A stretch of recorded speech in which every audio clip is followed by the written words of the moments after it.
Hi everyone, welcome to my channel. ಹೊಸದಾಗಿ ಯಾರೆಲ್ಲ ನನ್ನ ಚಾನೆಲ್ನ ನೋಡ್ತಾ ಇದ್ದೀರಾ ಅವರೆಲ್ಲ ಪ್ಲೀಸ್ ಸಬ್ಸ್ಕ್ರೈಬ್ ಮಾಡ್ಕೊಂಡು ನೋಡಿ. ಹಾಗೆ ಯಾರೆಲ್ಲ ಸಬ್ಸ್ಕ್ರೈಬ್ ಮಾಡ್ಕೊಂಡು ನೋಡ್ತಾ ಇದ್ದೀರಾ ಅವರಿಗೆಲ್ಲ ತುಂಬಾನೇ ಥ್ಯಾಂಕ್ಸ್ ಹೇಳೋಕ್ಕೆ ಇಷ್ಟಪಡ್ತೀನಿ. ಹಾಗೆ ಒಂದು ಲೈಕ್ ಕೊಟ್ಟು ಈ ವಿಡಿಯೋನ ಕೊನೆವರೆಗೂ ನೋಡಿ. ಹಾಗೆ ಈ ರಂಗೋಲಿ ಏನಾದರೂ ನಿಮ್ಗೆ ಇಷ್ಟ ಆದರೆ ಪ್ಲೀಸ್ ಒಂದು ಲೈಕ್ ಕೊಡಿ.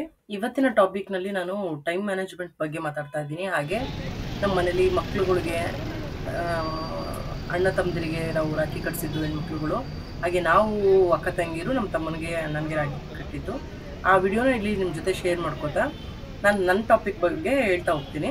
ಇದು ನಮ್ಮ ಪಕ್ಕದ ರೋಡಲ್ಲಿರೋ ಸುಬ್ರಹ್ಮಣ್ಯ ಸ್ವಾಮಿ ದೇವಸ್ಥಾನದಲ್ಲಿ ಷಷ್ಠಿ ಆಯ್ತಲ್ಲ, ಅದ್ರದ್ದು ಸುಬ್ರಹ್ಮಣ್ಯ ಸ್ವಾಮಿ ಷಷ್ಠಿದು ವಿಡಿಯೋನ ನಾನು ಶೇರ್ ಮಾಡ್ಕೊಂಡಿದ್ದೀನಿ. ಸಂಜೆ ದೇವ್ರನ್ನ ಉತ್ಸವ ಮಾಡ್ತಾರಲ್ಲ, ಆ ವಿಡಿಯೋನ ಶೇರ್ ಮಾಡ್ಕೊಂಡಿರೋದು.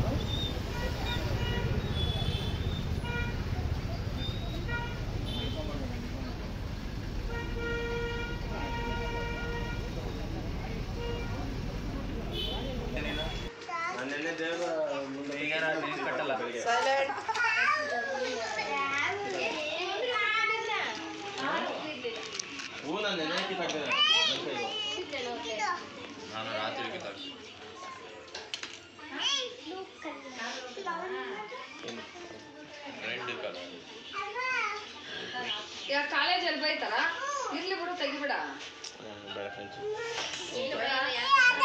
ತೆಗಿಬಿಡ. ಹೇಳ್ಕೊಡಿ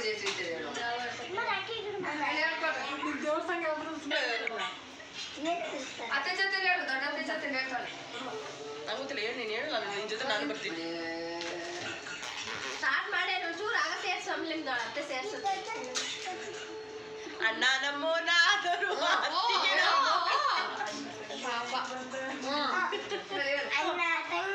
ಈ ಬಂದ ಜನ್ಮ ಜನ್ಮದ ಅನುಬಂಧ. ರಾಖಿ ಕಟ್ಟ ನೋಡು.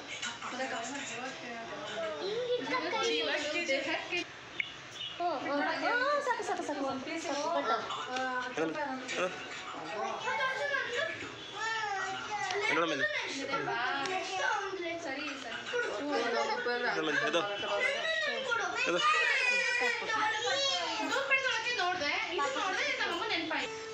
ಬಿಡು ಚಿತ ನೀಟಾಗಿ ಕುತ್ಕೊಳ್ಳಿ ಬಿಡು. ಮನೆ ತಗೋ ಬರ್ತಾರಲ್ಲ ಅವ್ರು ಅಂಗಡಿದ, ಇದು ಮನೆ ತಗೋದು ₹800 ಅದಕ್ಕಿಂತ ಕಮ್ಮಿ ತಗೊಂಡ್ರೆ ನಿಮಗೆ ದಪ್ಪ ಬರುತ್ತೆ. ಮುಂದೆ ಬಳೆ ತಕಟ್ಟ ಮದಕ ಬಳೆ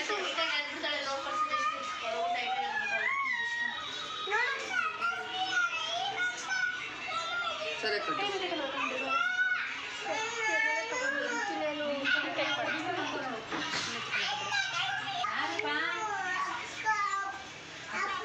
ಅಕ್ಕನ ಕೆಲಸ.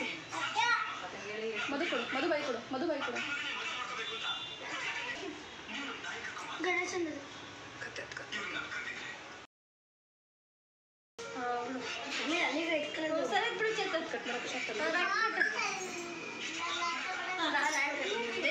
ಲಾಸ್ಟಿಗೆ ಎಲ್ಲ ಕೈ ಹಿಂಗೆ ಇಡಿಸಿ ಫೋಟೋ ಚೆನ್ನಾಗಿಲ್ಲ ಹೇಳ್ಬೇಕಂದ್ರೆ.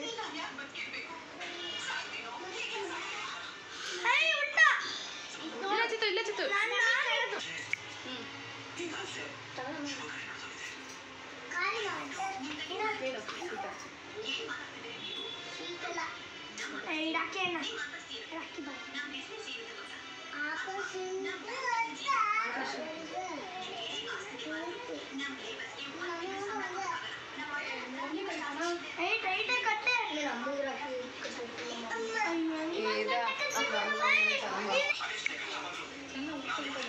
ದಾರ ಗಂಟು ಹೊಡ್ಸ್ಕೊಳ, ಗಂಟು ಹೊಡ್ಸಿ ಸುತ್ತ ತಿರುಗಿಸಿ. ಅದು ಆಮೇಲೆ ಮಾಡಿಸ್ಕೊಂಡ್ರೆ ಸೀಟ್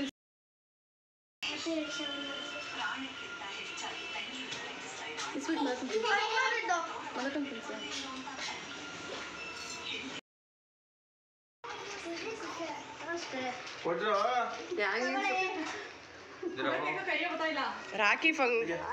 ರಾಖಿ ಹಬ್ಬ ಸ್ಪೆಷಲ್ ಗಿಫ್ಟ್ ಬತ್ತೆ.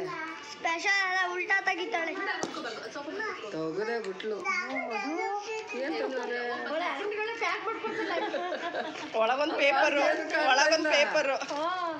ಏನಿಲ್ಲ ಅದರಲ್ಲಿ. ಮದು ಹ್ಯಾಪಿ ರಕ್ಷಾಬಂಧನ ಅಂತ ಪೇಪರ್ ಅಲ್ಲಿ ಕೊಟ್ಟಿದ್ದೀವಿ. ಕಿವಿಗೊಂದೊಂದು ಓಲೆ. ಚೇತನ ನೋಡೋನೆ ಅನ್ನೋದಲ್ಲ, ಇವಳು ಒಬ್ಬಳಿಗೆ ಸಾಡಾ.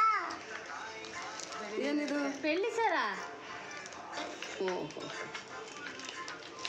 ಬೆಳಿ ಸರ್ ನೀನು ನಿನ್ಗೆ ಒಬ್ಳಿಗೆ ಅನ್ನ ಕೊಟ್ಬಿಡ್ತೀಯ ಆಮೇಲೆ ಎಲ್ಲ ಹಾಕ್ಬಿಟ್ರಿ ರಕ್ಷಾ ಬಂಧನದಲ್ವಾ? ಚೇತಿಗೆಲ್ಲ ಹಾಕ್ಸಿ ಏ ದೊಡ್ಡವ್ರು ಹಾಕ್ರೋ, ದೊಡ್ಡ ಹಾಕೋ ಆಕಾಶ. ನಿನ್ನೆ ಅಪ್ಪ ಎದ್ದು ಕಟ್ ಮಾಡ್ಬಿಟ್ಟಿದೀವಿ ಅಪ್ಪ. ಇದು ಇದಕ್ಕಲ್ಲ, ನಿಮ್ಗೆ ಮೆಮೊರಿಗಷ್ಟೇ.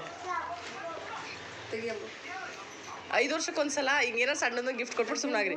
ಮಾಮೂಲಿಯಾಗೆಲ್ಲ ಹಿಂಗೆ ಇಟ್ಕೊಳ್ಳೋ ಹಿಂಗೆ ತೆಗಿಬೇಕು. ಮಸಾಲ ಬಿಚ್ಬಿಡು ಇನ್ನದ ಏನೇ ನಿಮ್ಮ ಅಣ್ಣ ಇಷ್ಟೊಂದು ಸೇವೆ ಮಾಡ್ತಾನಲ್ಲಿ ನಿಂಗೆ. ಅದಕ್ಕೆ ಕಾರಲ್ಲಿ ಅನ್ನೋದಿಗೆ ಮುಂದೆ ಕುಡಿಸ್ಕೊಡೋದಂತೆ.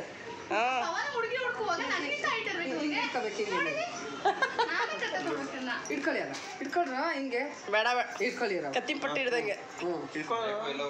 ಇಟ್ಕೊಳ್ಳಿ ಚೇತು. ಅವ್ನು ಹೋದ್ರಂತೆ ಬಾರ. ಹಿಡ್ಕೊಬೋನ ಇಟ್ಕೊಪ್ಪ. ಕತ್ತಿ ಪಟ್ಟಿ ಅಂತ ಎಷ್ಟು ರೂಪಾಯಿ ಆಯ್ತು ಅಂತ ಕೇಳೆ. ಅದೆಲ್ಲ ಕೇಳಬಾರ್ದು, ಹೇಳಬಾರ್ದಾ? ವಿಡಿಯೋ ಮಾಡ್ತಾ ಇದ್ದೀನಿ. ಗೌರಿ ಹಬ್ಬಕ್ಕೆ ಬಾಗ್ನ ಕೊಡೋದಕ್ಕೆ ಅಂತೇಳಿ ನಮ್ಮ ತಮ್ಮ ಊರಿಂದ ಬಂದಿದ್ರು. ಆ ವಿಡಿಯೋನ ನಾನು ಇಲ್ಲಿ ಶೇರ್ ಮಾಡಿರೋದು. ಅದ್ರ ಜೊತೆಗೆ ನನ್ನ ಟಾಪಿಕ್ನ ಹಾಗೆ ಕಂಟಿನ್ಯೂ ಮಾಡಿದ್ದೀನಿ ಅಷ್ಟೇ. ನಾವು ರಾಖಿ ಕಟ್ಟೋದಕ್ಕೆ ಅಂತೇಳಿ ಊರಿಗೆ ಹೋಗೋಕ್ಕಾಗಿರ್ಲಿಲ್ಲ. ಈಗ ಹೆಂಗಿರು ಬಾಗ್ನ ಕೊಡೋಕೆ ಬಂದಿದ್ರಲ್ಲ, ಈ ಟೈಮಲ್ಲೇ ರಾಖಿ ಕಟ್ಟೋಣ ಅಂತೇಳಿ ನಾನು ನನ್ನ ತಂಗಿಬ್ರು ರಾಖಿ ಕಟ್ಟಿ ಬಾಗ್ನ ಇಸ್ಕೊಂಡಿದ್ದು. ಹಾಗೇನೆ ತುಂಬ ಜನಕ್ಕೆ ಟೈಮ್ನ ಹೇಗೆ ಮ್ಯಾನೇಜ್ ಮಾಡಬೇಕು ಅಂತಲೇ ಗೊತ್ತಿಲ್ಲದೆ ತುಂಬ ಕಷ್ಟಪಡ್ತಾ ಇರ್ತಾರೆ. ಎಲ್ರಿಗೂ ಇರೋದು 24 ಅವರ್ಸೇ, ಆದರೆ ಅದನ್ನು ನಾವು ಹೇಗೆ ಯೂಸ್ ಮಾಡ್ಕೋತೀವಿ ಅನ್ನೋದೇ ಇಂಪಾರ್ಟೆಂಟ್ ಆಗೋದಿಲ್ಲಿ. ನಮ್ಮ ಮನೆಗಳಲ್ಲಿ ನಾವು ಎಷ್ಟು ಜನ ಇದ್ದೀವಿ, ಯಾರ್ಯಾರು ಎಷ್ಟೊತ್ತಿಗೆ ಎದೊಳ್ತೀವಿ, ಎಷ್ಟು ಕೆಲಸಗಳು ಇರುತ್ತೆ ಮನೆಯಲ್ಲಿ, ಯಾವ ಕೆಲಸ ಆದಮೇಲೆ ಯಾವ ಕೆಲಸ ಮಾಡಬೇಕು, ಯಾವ ಕೆಲಸನ ಯಾರ್ಯಾರು ಮಾಡಬೇಕು ಅನ್ನೋದು ನಾವು ಮುಂಚಿನ ಪ್ಲ್ಯಾನಿಂಗ್ ಅನ್ನೋದು ಇರಬೇಕು. ಯಾವುದೇ ಕೆಲಸಕ್ಕಾದರೂ ಮೊದಲೇ ಪ್ಲ್ಯಾನಿಂಗ್ ಅನ್ನೋದನ್ನ ಇಟ್ಕೊಂಡ್ರೆ ನಾಳೆ ಕೆಲಸ ಅನ್ನೋದು ಬೇಗನೆ ಈಸಿಯಾಗಿ ಆಗುತ್ತೆ. ಯಾವುದೇ ಥರ ಟೆನ್ಷನ್ಗಳು ಇರಲ್ಲ, ಅಥವಾ ಯಾವ್ದಾದ್ರು ಸಣ್ಣ ಪುಟ್ಟ ಕೆಲಸಗಳು ಅಷ್ಟೇ ಹಿಂದೆ ಮುಂದೆ ಆಗುತ್ತೆ ಅಷ್ಟೇನೆ. ಮೊದಲು ನಾಳೆ ನಂದೇನು ಕೆಲಸ ಇದೆ, ಯಾವ ಕೆಲಸ ಆದಮೇಲೆ ಯಾವ್ದು ಮಾಡ್ಕೋಬೇಕು ಅಂತ ಫಸ್ಟ್ ಪ್ಲ್ಯಾನ್ ಮಾಡ್ಕೊಳ್ಳೋದು ನಾನೇ ಆಗಿರ್ತೀನಿ. ನಮ್ಮ ಮನೇಲೂ ಎಲ್ಲರೂ ಅವ್ರವ್ರ ಕೆಲಸ ಯಾರ್ಯಾರು ಮಾಡಬೇಕು ಅನ್ನೋದು ಅವ್ರು ಮುಂಚೆನೇ ಪ್ಲ್ಯಾನ್ ಮಾಡ್ಕೋತಾರೆ. ಎಲ್ಲರ ಮನೇಲೂ ಹಾಗೆ ಇರುತ್ತೆ ಅಂತ ನಾನು ಅನ್ಕೋತೀನಿ. ಮುಂಚೆ ಪ್ಲ್ಯಾನ್ ಮಾಡ್ಕೊಂಡ್ರೆ ಯಾವುದೇ ಥರ ರಿಸ್ಕ್ ಆಗಲ್ಲ.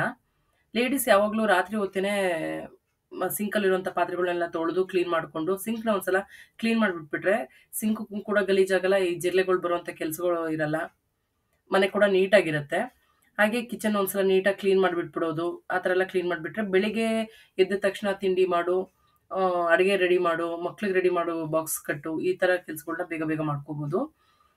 ಕೆಲಸಗಳು ಈಸಿ ಆಗುತ್ತೆ. ರಾತ್ರಿ ಪಾತ್ರೆ ತೊಳೆದಿಡೋದ್ರಿಂದ ಪಾತ್ರೆಗಳೆಲ್ಲ ಡ್ರೈ ಆಗಿರುತ್ತೆ, ಅದನ್ನು ಅದೇ ಜಾಗಕ್ಕೆ ಎತ್ತಿಡ್ಬೋದು. ಈ ಥರ ಎಲ್ಲ ಒಂದಾದ್ಮೇಲೆ ಒಂದು ಕೆಲಸಗಳು ನೀಟಾಗಿ ಮಾಡ್ಕೋತಾ ಹೋಗ್ಬೋದು. ಹಾಗೆ ರಾತ್ರಿ ಹೊತ್ತು ನಾವು ನಾಳೆ ಬೆಳಗ್ಗೆ ಏನು ಟಿಫನ್ ಮಾಡ್ತೀವಿ, ಸಾಂಬಾರು ಏನು ಮಾಡ್ತೀವಿ ಅನ್ನೋದನ್ನ ಮುಂಚೆನೇ ಪ್ಲ್ಯಾನ್ ಮಾಡಿಕೊಂಡು, ಈ ಟಿಫನ್ಗೆ ಸಾಂಬಾರಿಗೆ ಬೇಕಾಗಿರುವಂಥ ಎಲ್ಲ ಐಟಮ್ಸ್ಗಳು ಇದೆಯಾ ಮನೆಯಲ್ಲಿ, ಏನಾದರೂ ಮುಂಚೆನೇ ತರುವಂಥದ್ದು ಇದೆಯಾ ಅಂಗಡಿಲಿ, ಅದನ್ನು ತಂದಿಟ್ಕೊಳ್ಳೋದು. ಈ ಒಗ್ಗರಣೆಗೆ ಹಸಿಮೆಣಸಿನಕಾಯಿ ಬೇಕು, ಕರಿಬೇವಿನ ಸೊಪ್ಪು ಬೇಕು, ಸಣ್ಣ ಸಣ್ಣ ವಸ್ತುಗಳೇ. ಕೆಲವೊಂದ್ಸಲ ನಾವು ಗ್ಯಾಸ್ ಹಚ್ಚಿ ಒಗ್ಗರಣೆಗೆ ಇಟ್ಟ ಮೇಲೆ ಕೆಲವೊಂದ್ಸಲ ನೆನಪಾಗುತ್ತೆ. ಹಾಗಾಗಿ ನೈಟೇ ಎಲ್ಲ ಒಂದ್ಸಲ ಚೆಕ್ ಮಾಡ್ಕೊಳ್ಳೋದು ತುಂಬಾ ಒಳ್ಳೆಯದು. ಆ ಥರ ಎಲ್ಲ ಮಾಡ್ಕೊಳ್ಳೋದ್ರಿಂದ ನಮಗೆ ಬೆಳಿಗ್ಗೆ ಹೊತ್ತು ಕೆಲಸಗಳು ಬೇಗ ಈಸಿ ಆಗುತ್ತೆ. ಈ ಹಸಿಮೆಣಸಿನಕಾಯಿ ಎಲ್ಲ ತೊಟ್ಟು ಬಿಡಿಸಿಟ್ಕೊಳ್ಳೋದು, ಕೊತ್ತಂಬರಿ ಸೊಪ್ಪು ಸೋಸಿಟ್ಕೊಳ್ಳೋದು, ಈ ಥರ ಎಲ್ಲ ಚಿಕ್ಕ ಚಿಕ್ಕ ಕೆಲಸಗಳು ಮಾಡ್ಕೊಳ್ಳೋದು ನಮಗೆ ಬೆಳಿಗ್ಗೆ ಹೊತ್ತು ತುಂಬಾ ಟೈಮ್ ಸೇವ್ ಆಗುತ್ತೆ ಅಂತ ಹೇಳ್ಬೋದು. ನಂದು ಟೈಮ್ ಮ್ಯಾನೇಜ್ಮೆಂಟ್ ಹೇಗಿರುತ್ತೆ ಅಂತಂದರೆ, ನೈಟೇ ನಾನು ಆಲ್ಮೋಸ್ಟ್ ಊಟ ಆದ ತಕ್ಷಣವೇ ಸಿಂಕಲ್ಲಿ ಯಾವತ್ತೂ ಪಾತ್ರೆ ಬಿಡೋಲ್ಲ, ಪಾತ್ರೆ ಎಲ್ಲ ಅಲ್ಲೇ ಕ್ಲೀನ್ ಮಾಡಿಬಿಡ್ತೀವಿ. ಹಾಗೆ ಒಂದ್ಸಲ ಅಡುಗೆ ಮನೆಯೆಲ್ಲ ನೀಟಾಗಿ ಕ್ಲೀನ್ ಮಾಡಿ ಗ್ಯಾಸ್ ಎಲ್ಲ ಒರೆಸಿ ನೈಟೇ ರೆಡಿ ಮಾಡಿಬಿಟ್ಬಿಟ್ಟಿರ್ತೀನಿ. ಬೆಳಿಗ್ಗೆ ಏನು ಟಿಫನ್ ಮಾಡ್ತೀವಿ ಅನ್ನೋದನ್ನ ಒಂದ್ಸಲ ನಾನು ಸಂಜೆ 7:30-8 ಗಂಟೆ ಟೈಮಲ್ಲಿ ಒಂದ್ಸಲ ಥಿಂಕ್ ಮಾಡ್ತೀನಿ. ನಾಳೆ ಪುಳಿಯೋಗರೆ ಅಥವಾ ಚಿತ್ರಾನ್ನ, ವಾಂಗಿಬಾತು ಅಥವಾ ಈ ಥರ ಏನಾದರೂ ಮಾಡ್ತೀವಿ ರೈಸ್ ಐಟಮ್ ಅಂತಂದರೆ ಅದೇನೇ ಜಾಸ್ತಿ ಟೈಮ್ ತೊಗೊಳ್ಳಲ್ಲ. ಸ್ವಲ್ಪ ಎದೊಳುವಾಗ ಒಂಚೂರು ಲೇಟಾಗಿದ್ರೂ ನಡೆಯುತ್ತೆ ಅನ್ನೋದು ಒಂದು ಮೈಂಡ್ ಸೆಟ್ ಇರುತ್ತೆ. ಅದಕ್ಕೆಲ್ಲ ನಾವು ಪುಳಿಯೋಗರೆ ಪ್ಯಾಕೆಟ್ ಇದೆಯಾ, ವಾಂಗಿಬಾತ್ ಪೌಡ್ರು ಇದೆಯಾ ಮನೇಲಿ, ಏನಾದರೂ ತರಬೇಕಾ ಮನೆ ಆಚೆಯಿಂದ ಅಂಗಡಿಯಿಂದ ಅಂತ ಇದನ್ನೆಲ್ಲ ಮುಂಚೆನೇ ನೋಡ್ಕೋತೀನಿ. ಎದೊಳುವಾಗ ಒಂದು ಸ್ವಲ್ಪ ಹಿಂದೆ ಮುಂದೆ ಎದೊಳೋದಕ್ಕೂ ಸರಿ ಹೋಗುತ್ತೆ. ಅದು ಬಿಟ್ಟು ನಾವು ಇಡ್ಲಿ ದೋಸೆ ಏನಾದರೂ ಮಾಡ್ತೀವಿ ಅಂತಂದರೆ, ನಾನು ಈಗ ಬೆಳಿಗ್ಗೆ ಹೊತ್ತು ಟಿಫನ್ ಎಲ್ಲ ಕೆಲಸ ಮುಗಿದ್ಮೇಲೆ ಅಲ್ಲೇ ಹಿಂದೆನೇ ಅಡುಗೆ ಮನೆಯೆಲ್ಲ ಕ್ಲೀನ್ ಮಾಡಿದ ತಕ್ಷಣ ಆವಾಗಲೇ ಅಕ್ಕಿ ನೆನೆ ಹಾಕ್ಬಿಡೋದು. ಸಂಜೆ ಅಷ್ಟೊತ್ತಿಗೆ 4 ಗಂಟೆ ಅಷ್ಟೊತ್ತಿಗೆ ರುಬ್ಬಿಡೋ ಥರ. ಇಡ್ಲಿ ದೋಸೆಗೆಲ್ಲ ಬೇಗನೆ ಅದು ಚೆನ್ನಾಗಿ ಉಬ್ಬಿ ಬರುತ್ತೆ ಅನ್ನೋ ಕಾರಣಕ್ಕೆ ಬೆಳಗ್ಗೆನೇ ಅಕ್ಕಿ ನೆನೆ ಹಾಕೋದು, ಇಂಥದ್ದೆಲ್ಲ ಬೆಳಗ್ಗೆ ಹೊತ್ತೇ ಕೆಲಸ ಮಾಡ್ಕೋತೀನಿ. ಅಡುಗೆ ಮನೆಯಿಂದ ನಾವು ಒಂದ್ಸಲ ಆಚೆ ಬರ್ತಿದ್ದೀವಿ ಅಂತಂದರೆ ತಿಂಡಿದು ಸಾಂಬಾರು ಕೆಲಸ ಇದೆಲ್ಲ ಒಟ್ಟಿಗೆ ಮುಗ್ದಿರಬೇಕು. ಇನ್ನೇನಿದ್ರು ಊಟ ಟೈಮಲ್ಲಿ ಬಿಸಿಯಾಗಿ ಮುದ್ದೆ ಮಾಡ್ಕೋತೀವಿ, ಇಲ್ಲ ಅನ್ನಕ್ಕೆ ಇಟ್ಕೋತೀವಿ ಅನ್ನೋದಷ್ಟೇ ಇರಬೇಕು ಕೆಲಸಗಳು. ಆ ಥರ ನಾವು ಮುಂಚಿನ ಕೆಲಸ ಮಾಡ್ಕೊಳ್ಳೋದು ಒಳ್ಳೆಯದು. ಆಮೇಲೆ ಈಗ ನಾವು ತರಕಾರಿ ಏನಾದರೂ ತರ್ತೀವಿ ಅಂದ್ರೂ ಅಷ್ಟೇ, ಸುಮ್ಮನೆ ಹೆವಿ ತರಕಾರಿ ತಂದು ವೇಸ್ಟ್ ಮಾಡೋದಕ್ಕಿಂತ ಅವತ್ತಿಂದ ಅವತ್ತು ಮೀಲ್ ಪ್ಲಾನಿಂಗ್ ಏನಿದೆ ಅದನ್ನು ಮಾತ್ರ ನಾವು ಎಷ್ಟು ಬೇಕೋ ಅಷ್ಟು ತರಕಾರಿ ಮಾತ್ರ ತೆಗೆದುಕೊಳ್ಳೋದು ಒಳ್ಳೆಯದು. ಆವಾಗ ತರಕಾರಿನೂ ವೇಸ್ಟ್ ಆಗಲ್ಲ, ನಮ್ಮ ದುಡ್ಡು ಕೂಡ ಸೇವ್ ಆಗುತ್ತೆ, ಎಲ್ಲ ಥರನೂ ಯೂಸ್ ಆಗುತ್ತೆ ಈ ಥರ ನಾವು ಮ್ಯಾನೇಜ್ ಮಾಡೋದ್ರಿಂದ. ಆಲ್ಮೋಸ್ಟ್ ಮಕ್ಕಳು ಇಬ್ರು ಬೆಳಿಗ್ಗೆ ಹೊತ್ತು ಟಿಫನ್ ಏನು ಮಾಡಿರ್ತೀನಿ ಅದನ್ನೇ ಅವರು ಲಂಚ್ ಬಾಕ್ಸಿಗೆ ತೊಗೊಂಡು ಹೋಗ್ತಾರೆ. ಹಾಗಾಗಿ ಅವರೇನು ಅನ್ನ ಸಾಂಬಾರು ಅದನ್ನೇನು ತೊಗೊಂಡೋಗಲ್ಲ. ಬಟ್ ಆದರೂ ಸಾಂಬಾರು ಕೆಲಸ ನಾನು ಆದಷ್ಟು ಬೆಳಿಗ್ಗೆನೇ ಮುಗಿಸ್ಕೋತೀನಿ. ಟಿಫನ್ ಬಾಕ್ಸ್ ಕಟ್ಟಿದ ತಕ್ಷಣ ಹಿಂದೆ ಸಾಂಬಾರು ಮಾಡ್ಕೋತೀನಿ. ತರಕಾರಿ ಸಾಂಬಾರೆಲ್ಲ ಆದರೆ ಅದು ಟೈಮೇನು ಜಾಸ್ತಿ ತೊಗೊಳಲ್ಲ. ಬೇಳೆ ತರಕಾರಿ ಎಲ್ಲ ಒಟ್ಟಿಗೆ ಬೇಯಕ್ಕೆ ಇಟ್ಕೊಂಡು ಅಲ್ಲೇ ಹಿಂದೆ ಪಕ್ಕದಲ್ಲಿ ಒಗ್ಗರಣೆ ಹಾಕೊಳ್ಳೋದು, ಮಸಾಲೆ ರುಬ್ಕೊಳ್ಳೋದು ಅಲ್ಲಲ್ಲೇ ಅಕ್ಕಪಕ್ಕ ಮಾಡ್ಕೋತಾ ಇರ್ತೀವಿ. ಬಟ್ ಸೊಪ್ಪಿನ ಸಾಂಬಾರುಗಳಾದರೆ ಬೆಳಿಗ್ಗೆ ಹೊತ್ತು ಸೊಪ್ಪು ಬಿಡಿಸ್ಕೊಂಡು ಕುತ್ಕೊಳ್ಳೋಷ್ಟು ನಮ್ಗೆ ಟೈಮ್ ಇರಲ್ಲ. ಹಾಗಾಗಿ ನೈಟ್ ಹೊತ್ತು ಎಲ್ಲರ ಜೊತೆ ಕುತ್ಕೊಂಡು ಟಿವಿ ನೋಡ್ತಾ ಇರೋ ಟೈಮಲ್ಲೇ ಸೊಪ್ಪು ಬಿಡಿಸ್ಕೊಳ್ಳೋದು, ಇಲ್ಲ ಮೆಂತ್ಯ ಬಾತ್ ಏನಾದರೂ ಮಾಡ್ತೀವಿ ಅಂತಂದರೆ ರಾತ್ರಿ ಹೊತ್ತು ಮೆಂತ್ಯ ಸೊಪ್ಪು ಬಿಡಿಸಿಟ್ಕೊಳ್ಳೋದು, ಇಂಥ ಸಣ್ಣ ಪುಟ್ಟ ಕೆಲಸಗಳು, ಇಲ್ಲ ಬೆಳ್ಳುಳ್ಳಿ ಬಿಡಿಸಿಟ್ಕೊಳ್ಳೋದು, ಇಂಥ ಸಣ್ಣ ಪುಟ್ಟ ಕೆಲಸಗಳು ಮಾಡ್ಕೊಳ್ಳೋದ್ರಿಂದ ಬೆಳಿಗ್ಗೆ ಹೊತ್ತು ತುಂಬಾ ಟೈಮು ಉಳಿಯುತ್ತೆ, ನಮಗೆ ಗಡಿಬಿಡಿ ಆಗಲ್ಲ. ನಾವು ಯಾವಾಗಲೂ ನೈಟ್ ಊಟದ ಟೈಮಲ್ಲೇ ನಾವು ಸ್ವಲ್ಪ ಡಿಸ್ಕಷನ್ ನಡೀತಾ ಇರುತ್ತೆ. ನಾಳೆ ಬೆಳಿಗ್ಗೆ ಯಾರ್ಯಾರು ಏನೇನು ಕೆಲಸ ಇದೆ, ಎಲ್ಲಾದರೂ ಆಚೆ ಹೋಗೋದಿದೆಯಾ, ಈ ಥರ. ಮಕ್ಕಳು ಕಾಲೇಜ್ ಇದೆ ಅಂತಂದರೆ ಅವರಿಬ್ಬರು ಕಾಲೇಜ್ಗೆ ಹೊಟ್ಟೋಗ್ಬಿಡ್ತಾರೆ. ನಾವೇನಾದರೂ ಗ್ರಾಸರಿ ಥರದ ಹೋಗಬೇಕು ಆಚೆ, ಇಲ್ಲ ತರಕಾರಿ ತರೋದಕ್ಕೆ ಏನಾದರೂ ಆಚೆ ಹೋಗಬೇಕು, ಡಿಮಾರ್ಟ್ಗೆ ಏನಾದರೂ ಹೋಗಬೇಕು, ಇಲ್ಲ ಏನಾದರೂ ಬ್ಯಾಂಕ್ ಕೆಲಸಗಳಿದೆ ಆಚೆ ಹೋಗಬೇಕು ಅಂತ ಅಂದ್ಕೊಂಡ್ರೆ, ಅಥವಾ ಏನಾದರೂ ಸಣ್ಣ ಪುಟ್ಟ ಕೆಲಸಗಳಿದೆ ಏನಕ್ಕಾರ ಆಚೆ ಹೋಗಬೇಕು ಅಂತ ಅಂದ್ಕೊಂಡ್ರೆ ಅದನ್ನು ರಾತ್ರಿನೇ ಮಾತಾಡ್ಕೋತೀವಿ. ಏಕೆಂದರೆ ನಮಗೆ ಅದು ರಾತ್ರಿ ಒಂದು ಪ್ಲಾನಿಂಗ್ ಅನ್ನೋದು ಆಗಿರುತ್ತೆ. ನಾಳೆ ಇದಕ್ಕೆ ಹೋಗಬೇಕು, ಟಿಫನ್ ಮುಗಿಸಿದ ತಕ್ಷಣ ಇಲ್ಲಿ ಹೋಗೋಣ ಅನ್ನೋದು ನಮಗೊಂದು ಪ್ಲಾನಿಂಗ್ ಅನ್ನೋದಾಗಿರುತ್ತೆ. ನನಗೇನು ಆ ಥರ ಏನೋ ಕೆಲಸ ಇಲ್ಲ ಅಂದರೆ, ಈಗ ಹಸ್ಬೆಂಡ್ಗೆ ಏನಾದರೂ ಅವ್ರದ್ದೇನಾದರೂ ಕೆಲಸ ಇದೆ ಆಚೆ ಹೋಗಬೇಕು ಅಂತಂದರೆ ಅವ್ರು ಆಚೆ ಹೋಗ್ತಾ ಇರ್ತಾರೆ. ಅಂಥ ಟೈಮಲ್ಲಿ ನನಗೆ ಏನಾದರೂ ನನ್ನದೇ ಆದ ಕೆಲಸಗಳನ್ನ ನಾನು ಪ್ಲ್ಯಾನ್ ಮಾಡ್ಕೋತೀನಿ. ಸ್ವಲ್ಪ ಸ್ಯಾರಿಗಳಿಗೆ ಫಾಲ್ ತರಬೇಕು, ಆಚೆ ಹೋಗಬೇಕು. ಇಲ್ಲ ಅಂತಂದರೆ ಸ್ಯಾರಿಗಳಿಗೆ ಫಾಲ್ ತೊಗೊಂಬಂದು ವಾಶ್ ಮಾಡಿ ರೆಡಿ ಮಾಡಿ ಇಟ್ಟಿದ್ದೀನಿ ಅಂತಂದರೆ ಅದು ಸ್ಯಾರಿಗಳಿಗೆಲ್ಲ ಜಿಗ್ಜಾಗು ಫಾಲು ರೆಡಿ ಮಾಡ್ಕೊಳ್ಳೋದು, ಇಲ್ಲ ಯಾವ್ದಾದ್ರು ಒಂದು ಸೀರೆಗೆ ಕುಚ್ಚನ್ನ ಹಾಕೋಕ್ಕೆ ಅಂತ ಸ್ಟಾರ್ಟ್ ಮಾಡ್ಕೊಳ್ಳೋದು, ಇಲ್ಲ ಅಂತಂದರೆ ಯಾವ್ದಾದ್ರು ಒಂದು ಕಬೋರ್ಡ್ನ ಕ್ಲೀನ್ ಮಾಡೋದು, ಇಲ್ಲ ಒಂದೊಂದು ದಿನ ಒಂದು ರೂಮ್ ಫುಲ್ಲು ಕ್ಲೀನ್ ಮಾಡೋದು, ಇಲ್ಲ ಏನು ನಿನ್ನೆ ಮೊನ್ನೆದೆಲ್ಲ ಬಟ್ಟೆ ಎಲ್ಲ ನಾನು ವಾಶ್ ಮಾಡಿ ಒಣಗಿಸಿಟ್ಟಿರೋ ಬಟ್ಟೆನ ಇವತ್ತೆಲ್ಲ ಫುಲ್ಲು ಐರನ್ ಮಾಡಿಡಬೇಕು, ಇಲ್ಲ ಮಡಚಿ ನೀಟಾಗಿ ಅವ್ರವ್ರದೇ ಕಬೋರ್ಡ್ಗಳಲ್ಲಿ ಜೋಡಿಸ್ಬೇಕು ಅಂತನೋ, ಇಲ್ಲ ಒಂದೊಂದು ದಿನ ಟಿ ವಿ ಸ್ಟ್ಯಾಂಡ್ ಕ್ಲೀನ್ ಮಾಡಬೇಕು. ಇದು ಒಂದೊಂದು ದಿನ ಒಂದೊಂದು ಕೆಲಸಗಳನ್ನ ನಾನು ಪ್ಲ್ಯಾನ್ ಮಾಡ್ಕೋತೀನಿ. ಎಲ್ಲ ಕೆಲಸಗಳ್ನೂ ಒಂದೇ ದಿನ ಮಾಡೋದಕ್ಕಾಗಲ್ಲ.